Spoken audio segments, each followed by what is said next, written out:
Hello and welcome to Syed Raza Tech Craft. In this video I'll show you how to apply a zoom in effect in Canva.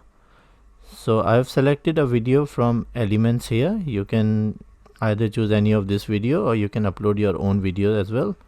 So once you are in the video and on the timeline, you need to move your cursor where you want to put the zoom in effect. So let's say I just want to zoom into this table and chairs here after this part. So I'll just right click on it and select split.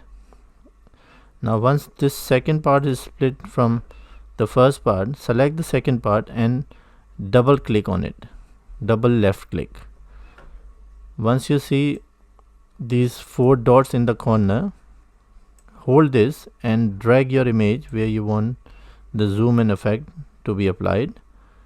Keep this in the frame and then just click anywhere and come out of it. Now you can see I've got 2 parts here. I'll play this video again and you will see now I've got this zoom in effect in my video, but as you can see it's not very smooth. To make it smooth you need to click in the middle of these 2 split pages and you will see 2 options here. The first one says add media and the second one says add transition. Click on the add transition and choose mix, match and move, and there you go. I'll play the video again and now you can see the zoom in effect has been applied very smoothly to the video. So thank you for watching. I hope that helps.